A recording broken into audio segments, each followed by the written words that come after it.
once I get this all done and figured out, because I'm going to add a Bluetooth shunt module in here so that I can track the actual battery power and usage. So I got this smart shunt 300 amp unit that is Bluetooth capable, and we've done some measuring, and we're going to be able to mount that right here. The thing that's really nice about this is all negative side of the battery, so I don't have to worry about these connections touching on anything. Negative side of the battery is right here. But what I do need to do when I'm done is I do need to build and design and print out a cover that can go over the positive terminal here and protect that, instead of this big piece of foam that I've got that I set in here. So I'm going to go ahead and install this shunt, and it's very simple.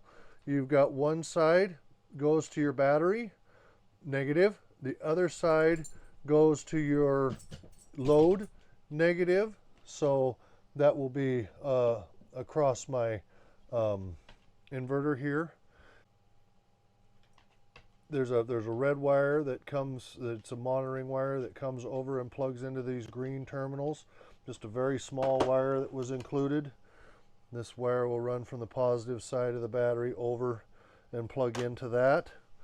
So we shall see how it goes. I'm not sure if I can leave the other negative load items on the battery and have it catch it, or if I've got to move all of the load to the other side of the shunt. So we will give it a try and see how it goes. I'll bring you back when I get the shunt in and wired. I mean, it's I've got a simple battery cable here that I'll use to cross connect. I'll take this negative cable off and hook it to one side, and I'll hook the battery to the other side, and we'll see how it goes.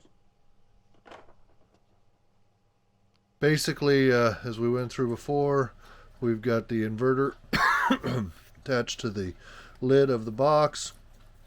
We've got the remote key fob so that we can turn the inverter off and on. That's on this solenoid right here.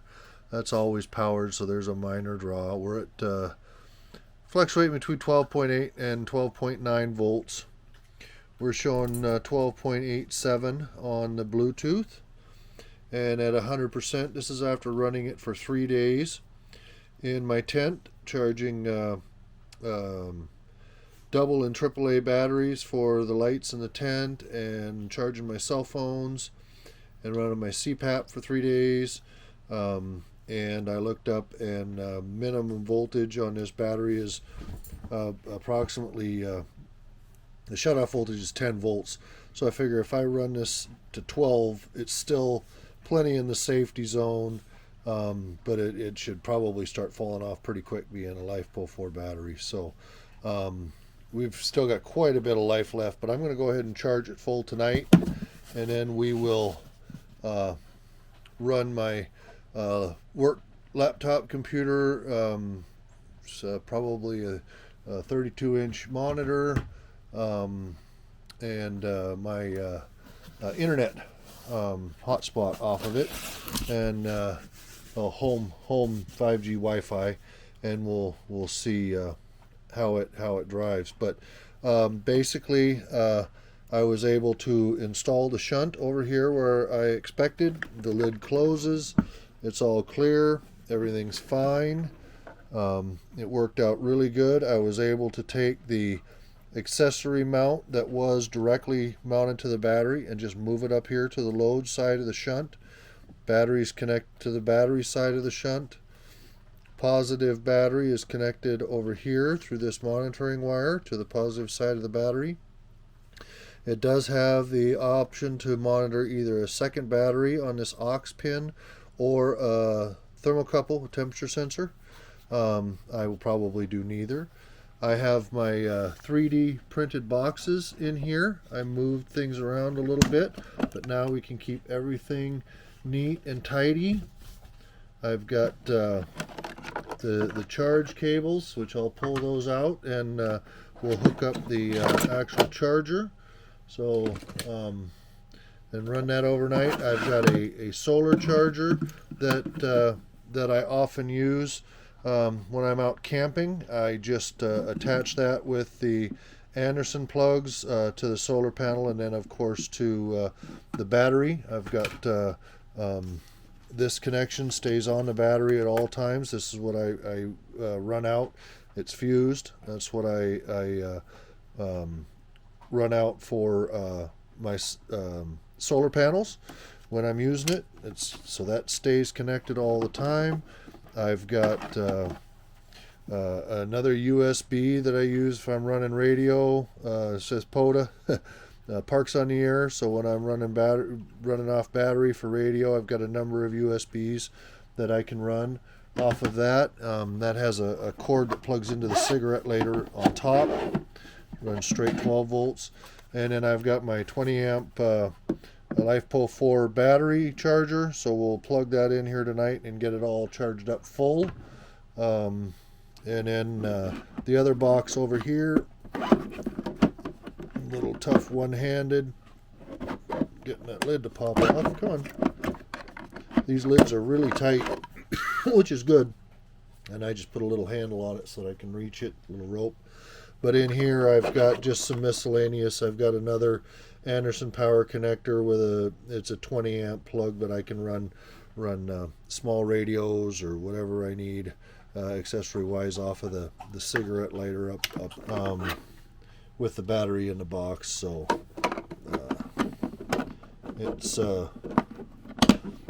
those little boxes, that little 3D printer, boy, I have really loved having that 3D printer and all these little one-off doodads. You know, I mean, you know, I think a lot of people think they're toys, and they can be. It's all on how you use them, but I have found so many useful things that I can print because this is off-site. So you're not going to go buy a bin that fits like this. I mean, this fits almost perfect between the supports in here, the space that was in the battery. I mean, I was able to build a box that fits the space I need. So, not trying to sell you a 3D printer, but they aren't just toys. They can actually be quite useful.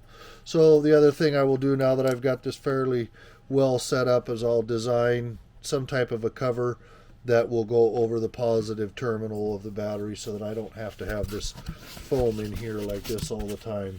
I'm not going to put all of that back because I'm going to set my charger up and charge this battery tonight. But that's my battery box, and we'll see how she performs tomorrow, what kind of load my equipment puts on it. And yeah, we got a 8-9 hour day. It's Friday, so it'll be pretty much a regular day if all goes well.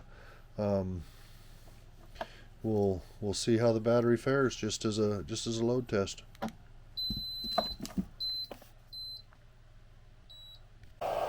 Alright, we got the charger hooked up and running now. Looks like we were down. It was originally showing 40%. It's pushing almost 20 amps, 19.9 amps charge. 14.2 volts is the charging voltage it's at right now. That should run up to about 14.4. It's showing us 100%, 13.24 volts. Normally after this charges and sits, it sits about 13.2, 13.3. Good morning. Well, we've got the large monitor, the laptop, actually two laptops there, the other one underneath, but it's sleeping and just on charge. I've got my AT&T 5G all-home internet service, and a couple of small things charging a cell phone down there. But yeah, so it's running along. We've got it's been running maybe about 20 minutes here. We've got still 98%. It was fully charged at 13.34 volts. We're drawing a little over 6 amps, or right at 6 amps for the most part, 85 watts. And this thing says it'll run all of this for 12 hours and 9 minutes. So we'll see. We'll run it throughout the day here today and see what a constant 6 amp hour draw will do. Now I've got other equipment here on that. So basically I've just got a power strip here that I'm running all of this off of, and not all of this is on right now. It's this power supply here. So if I actually turn on power supply for my ham radio here and actually turn on the radio,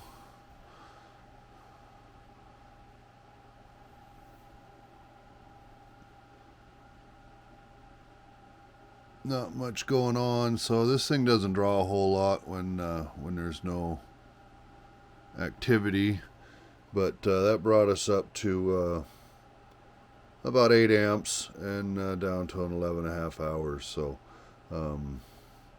that would be a variable use. It would hum along at that amount, even listening for hours with very little draw. But if I started talking, it's a 50-watt radio, so it would intermittently draw.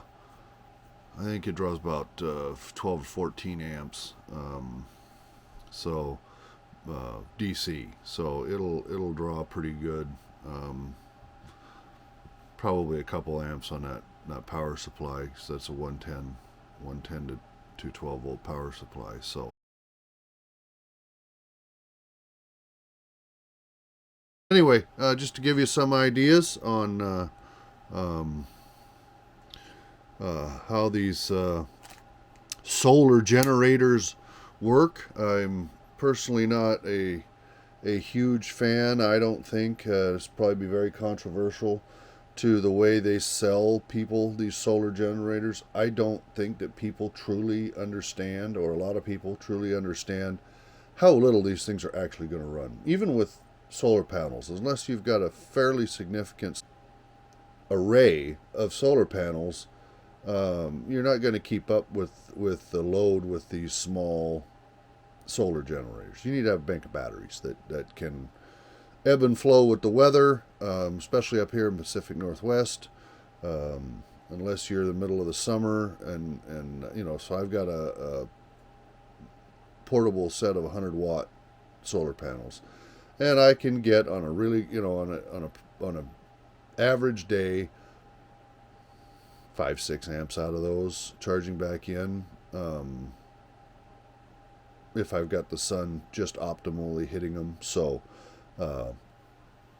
yeah, it's a little bit tricky, I think, in what they're selling with these portable generators.